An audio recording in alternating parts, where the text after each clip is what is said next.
I'm going to start out the conversation in a way that probably most dentists wouldn't. I think most dentists be like, how you doing? And try to kind of avoid it and hopefully smooth it over and all the rest. And I'm going to hit it straight on and say, hey, so-and-so, I need to talk to you. We're going to sit down and I'm going to look right at her and I say, I heard and I read that you said that we were bribing you. What is the definition of a bribe? Because the definition of a bribe is not doing something kind for somebody when you messed up. It is asking for something in return, which we did not. And I do not like that insinuation. I don't like the way that you talk to my hygienist. So you and I need to have a conversation, because if you plan on staying here in any capacity, we need to be on the same page out of respect for one another. I have respected you, and I would ask that you do the same thing for my team. And if you can't do that, then we're probably not the office for you. Done. 10 out of 10. Yeah. Right? Yes. So you cannot expect perfect, but you can expect perfecting. And that's what our team's trying to do. You're going to drop balls for human beings. They're never going to be perfect. But as long as a person that you're working with has the desire to perfect what was done wrong and to make good on it, that's all you can ask from an interaction. Welcome to the Dental and Mental Podcast. I'm Dr. Galen Detrik. I'm Dr. Davina Detrik. And we are going to be talking to you about the business and the mindset of dentistry. Well, hi, baby. Hi. Welcome to our podcast. We never left. Never. Still wearing the same clothes, actually. For those of you counting at home. That plane's waiting. So, we got to move, guys. Ain't time to change clothes. Ain't time. Not today. Well, welcome to the Dental and Mental Podcast. I'm Dr. Galen Detrik. I'm Dr. Davina Detrik. And today we're going to talk about a patient who will remain unnamed. But this is an interesting one because we've all dealt with a person like this. Yeah, we're having this conversation because it's relevant. Yes, everybody has had a negative review. Always. Yeah. Every single one of us, you're going to get this, right? So for context, Dev and I, we focus really heavily on our Google reviews. It's a big part of our practice. We're always looking to increase them, but not just the 5-star piece. We want people to write very candid experiences. And if you go Google Vita Dental Studio, you're going to find patients that really do take the time to write this person and this. They know our staff's names. They're citing what was done for them. They're very transparent about the experience and what it was like and how different it is from anything I've been to. Side note, can I go off on a little tangent here? Yeah. I know some doctors are writing reviews for their own practices. Cut that shit out. Cut that shit out. This is a true. This happened. It is cringe. It is unethical. Cut it out. If you don't have enough reviews that are stand up, stand alone, then you need to go get some more patients and you need to serve at a different level. Yeah. Okay. So moving on, but I have seen it. I think it's awful.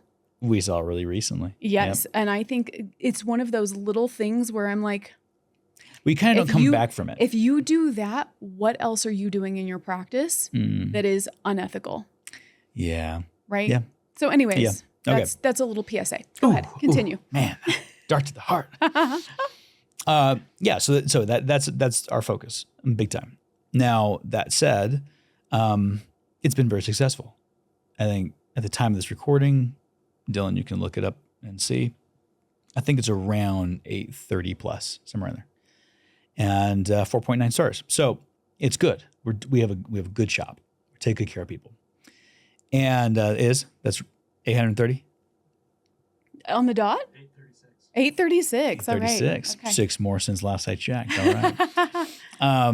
So 836. Now, the other day, we got our first 2-star review in probably a year and a half, almost 2 years. Okay. And it was one of my patients. And so, I don't really know this story. So this isn't even like rehearsed. Like I'm okay. Like what happened? Yeah. I like the gossip. Yeah, I like the gossip. What happened? So it was your patient. It was my patient. It wasn't Devin's. I was hoping it was Devin's, but it was mine. Okay. All right. What happened? Well, so I'll give you the story first, and then I'll tell you kind of my reaction to it. So I find out about this because I am on a group thread that gets started by my front desk. And she's like, we just got a 2-star review from so-and-so. And it's the end of my day. And the team knows not to tell me anything or Devin that's negative during the day. You wait to the end of the day, which, by the way, it's a nice little pearl or hack. Brilliant. Yes. If you have bad news, don't tell your doctor till the end of the day. Don't take me out of my zone. It's going to take you out of the zone. Right. Mess up the whole rest of the patient experience. It's not fair. So anyway, we get this 2-star review, and the 2-star review is that this patient had a bad experience. This patient is in clear aligners, and we had finished up treatment, and there was a little, kind of almost next to nothing, but a little rotation still in 22, right? So lower left canine for those who are not American. And I thought you were going to say for those who are not dentists. I'm like, why would they be here? for the mental peace. Come on. Okay, go ahead. Yeah. So a little rotation. And I said, up to you. I said, I'm kind of OCD. I'd like to perfect that for you. And if you're open to that, we'll rescan you and no charge. We'll just get some new trays made up and we'll perfect that for you. If not, I'm cool with it being done. Like I can check your bite. We'll get you feeling great. Cool. She thought about it. She's like, let's go ahead and let's get it perfect. I was like, great. Send it off, come back. And it was more trays than we anticipated. To this micro change, sometimes the way it is with aligners, it's like, okay, there's too many things that have to move to accommodate that. So I can't remember exactly the amount, but it was probably going to be like another 3 months. Okay. And she was not happy about that. And so my team member comes up to me and she's like, hey, and it was, by the way, this is a day where we were just being murdered with emergencies and seeing people from all over the place. And people who are in pain. And so she didn't have to wait, but she got taken back by one of the assistants who was not going to be her assistant throughout that appointment. It was just, let's get you back. Let's get you in a chair, see how things are going. So one assistant brings her back, comes to me and says, hey, so-and-so is a little upset about the number of trays. I'm going to need you to go talk to her. I said, no worries. I'm finishing up bonding in some veneers right now. Can you give me a few minutes? Tell her probably going to be 5 to 10 minutes. Just walk her through things. There's one attachment that needs to be put on. Okay, cool. So the other assistant goes in to go do this. And they're in there and they're putting on the attachment and all the rest. Then I get up, I go in there and I say, hey, I understand you're a little bit upset about the number of trays. I get that. Totally. It's not what any of us would want. We'd love for this to be done sooner. I'm going to be honest with you. It's probably going to get pretty close within the first month to 2. And at that point in time, we can make again that decision. You don't have to finish all the trays. We just, this is what's required to get it perfect. She seemed fine. She just kind of needed to see a doctor and to talk to him, right? So she seemed happy. It was cool. Attachment was on, looked good. Everything was great. I said, okay, just try the trays in, make sure she's good. And I said, why don't I see you in 2 weeks to check in on how you're doing? And we'll go from there. And she said, sounds awesome, doc. Cool. I walk out. Assistant's trying to put in the lower tray, and for whatever reason, she was having a hard time doing it. I think it was probably just operator, quite honestly. So I have one of my assistants who's an ortho assistant. She's great. She's awesome. She knows what she's doing. And I said, why don't you go grab her and, go get that taken care of. She goes, gets taken care of, no problem. But long story short, this patient saw 3 different assistants in her visit. That really bothered me. If you enjoyed this episode of the Dental and Mental Podcast and this topic resonated with you, we go so much deeper inside the Thrive Lab. So if you too want to be copied but not replicated, come join us in the lab. And just for you, because you listen to the podcast, if you want a full $1,200 off of the year-long subscription, just use coupon code podcast. See you then. So she felt that was very unprofessional. She didn't like that she had more trays than expected. So she leaves us a 2-star review. And that's the extent of it. It wasn't like, the review reflected those things? Like, what did it say? It said that. This is how we know boys don't know how to gossip. You're like, what did it say? What did she say? What was the tone? Well, if you go to our deal, you might be able to read it. I know, but I'm here now. Yeah. So she said it actually was not like I didn't feel any way about the review, quite honestly. So was it just recounting? It wasn't like super mean. It was recounting. So it was just recounting. I saw too many people. I have too many trays, and yep. And then the other thing she said, she said that she got burned during the appointment. Okay, I forgot about that. Which didn't happen, by the way. Like burned, as in like slang for like, oh man, you really burned me, like or physically like fire. Burned. Physically burned, fire. Yes, we do tend to put on our ortho attachments with a butane torch. So, no, I mean, I have no idea what she's even talking about. So we were like, is it curing light? Was it a little bit etched? Like, what is this? Here's what I think it actually was, quite honestly. I think that the attachment, she didn't need attachments prior to this. Okay. We put an attachment on her lower left canine to rotate it to get it in. And she's new to attachments. And so later that night, it's rubbing on her cheek and she feels like because she rode the next day. Okay. So I said, okay, why don't we just call her and tell her, hey, so sorry, bring you in. We're going to make it right. I said, get her a little gift card, something simple, for a time. I'll do a little biostimulation in that area where there's a little ulceration, and we'll walk her through some stuff. Maybe I can even smooth the edges, just a hair to kind of ease her into it. All good. So my hygienist does that. And the lady just turned into, like just really upset. Like very like better than thou, like just a crab apple. So super nice hygienist who calls her, like probably the best. Right. And she goes, I don't appreciate being bribed with a gift card. And I'm like, bribed? When I'm hearing this secondhand, I'm like, yeah. What's the bribe? We're just trying to make sure that we're sorry and we're trying to take care of you. And honestly, leave the 2-star review. It makes us look even. There was zero request for that because I think that's really weird. It's really weird to be like, hey, can you please change it to a 5-star? Well, that's exactly it. Like nobody's even asking you, that's why I'm bringing that up, because a bribe sounds like you can have a gift card if you change the review. You weren't asked to change the review. We're just saying sorry for your experience. Right. Come in and get your Starbucks and be on your way, Mary. That's right. That's her name now. I made that. So I'm hearing all this, and just to get a flavor for our team, my hygienist who made the phone call and the front desk are like losing sleep over this. Like they're really bothered by it. It tells you like there is a level of care for our business and reputation that they do hold, and I very much appreciate that. Of course. In the same breath, I did feel the need the next day when it's still going on and they're all worried to just say, guys, we have 829 5-star reviews from people who love us. You are going to get a good, healthy half dozen to a dozen negative reviews. Sometimes from people who are like, best experience ever, 3 stars. Like you're going to get that, right? Like, well, I mean, off topic, but I did that the other day at the request of our Instacart driver. Right. She's wonderful. For believability or for what? Well, I don't know. Well, let me tell the story. So our Instacart driver, she's one of my favorite. She just shops the best stuff. Anybody who uses Instacart, if you know, you know. Okay. She just shops the best stuff. It's really fast. Anyways, she's one of my favorites and I always give her 5-star and I tip her extra.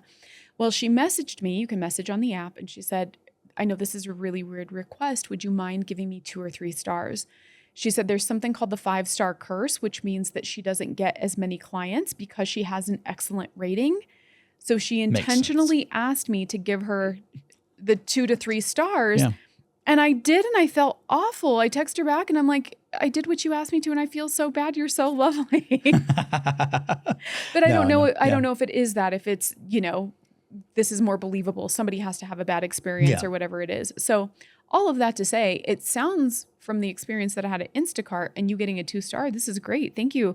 Thank you, Mary. We'll take it and correct your problem and you can be on your way, So I fashioned the response because my team was kind of like, well, how do we respond? Like, what do you want us to say? Because they usually take care of all those, usually great. Well, it's easy to accept compliments, Thank you so much. Yeah, exactly. For this one, I was like, okay, here's what we say. And it was very much like, we are obviously very proud of the work that we do at our office at Vita and taking care of our patients. And 9 times out of 10, we really do well on that front. And it pains us to say that we dropped the ball with you and that never feels good. And we want to make it right for you. So can you please come in and we'll do this and the other. And it was, I'm paraphrasing, but it was very kind, very compassionate, and also not like trying to change your mind. It was, we dropped the ball with you. Sorry about that. We're going to make it right for you, which is the way I think it should be handled. Anyway, it's just a person who obviously wants to be right. But they would rather be back right in. than. So what is the next step? Well, so she's in the liners, right? So we'd have to at least remove this attachment and be like, okay, send you off with our blessings and all the rest. So she's going to come back in and she wants all of her records. She wants to complete aligners, I guess, supposedly. And she wants to keep getting cleanings from her hygienist, but she just doesn't want to deal with her office anymore. Which a lot of these requests, I'm like, this makes kind of no sense. So I've thought about it quite a bit. And I'm going to be honest with you. Like, one, I don't really care about the review. Right. I really don't. Right. I haven't lost a single ounce of sleep over this thing. To me, it's like she was actually pretty honest and kind in her deal. I think a 2 stars deserved. Great. We did what was necessary and above and beyond to make sure she was right. And then she says something about being bribed and has treated the hygienist that she supposedly wants to stay with very poorly, actually, through the messages that I won't go into. Just like, what are you doing? We'll go into them after offline, right? Yeah, offline. Okay. Yeah. So I said, yeah, bring her in. And when you bring her in, I don't want her to wait for even an ounce of time. I'm going to go in straight away. So make sure you put her in a time where I can go in, usually first in the morning. And I'm going to start out the conversation in a way that probably most dentists wouldn't. I think most dentists would be like, how you doing? And try to kind of avoid it and hopefully smooth it over and all the rest. And I'm going to hit it straight on and say, hey, so-and-so, I need to talk to you. And we're going to sit down and I'm going to look right at her and I say, I heard and I read that you said that we were bribing you. What is the definition of a bribe? Because the definition of a bribe is not doing something kind for somebody when you messed up. It is asking for something in return, which we did not. And I do not like that insinuation. I don't like the way that you talk to my hygienist. So you and I need to have a conversation because if you plan on staying here in any capacity, we need to be on the same page out of respect for one another. I have respected you, and I would ask that you do the same thing for my team. And if you can't do that, then we're probably not the office for you. Done. 10 out of 10. Yeah. Right? Yes. But that is, well, that's the podcast. That's what I want to bring up. There are times where I think you go the extra mile for people, but when a person refuses your kindness and then decides to treat your team poorly and talk to them in a way that they wouldn't say to your face, but they'll do it on a text message. Absolutely. No, F that. Yeah. No way. Absolutely. Not letting that stand. Bad behavior like that needs to be called out when you Leave me another 2-star. Leave me a 1-star review. I couldn't care less. Right. That's the thing too. So your business is a lot like your home, right? Like you're responsible for the curation of it. You're responsible for the people inside. You're responsible for the protection and the provision of the people that you have in there. And so I do think that there does come a time where you have to say, this is just not allowed here. You can't treat the people here this way. I think you can expect, so you cannot expect perfect, but you can expect perfecting. And that's what our team's trying to do, right? We're going to drop balls. We're human beings. They're never going to be perfect. But as long as a person that you're working with has the desire to perfect what was done wrong and to make good on it, that's all you can ask from an interaction, right? Yeah. Restaurants will drop the ball. Your salon will drop the ball. Your physician will drop the ball. That does happen. And when it does, do they try to make it right? And do they treat you with respect? If they do, honestly, that's the best you can look for. And it's what you would want. Right? You tell me you don't drop the ball in your life, well, you just did. So, you're probably getting kicked from my office. Well, I'm really glad that you shared this because I think this is going to be really helpful for other practice owners who do have those experiences and allow the bad behavior to continue on in their practice to the extent that their team members start to feel unsafe. You can be kind, but don't be weak. Right. Yes. Perfectly said. Yeah. So have fun with your Google reviews out there. Stay safe, people. Stay safe. Stay safe online. See you guys in the next podcast. Thank you for listening and or watching the Dental and Mental Podcast. If you enjoyed this episode or any others for that matter, feel free to tap that subscribe button on YouTube, Apple, Amazon, as well as Spotify. While you're there, why not leave us a review up to 5 stars? And if you're on YouTube, go ahead and leave us a comment. Let us know what topic you want us to discuss next. If you like what you heard today and you want to be involved in the Thrive world from coaching to courses or just to connect with us, go to thethrivedentist.com.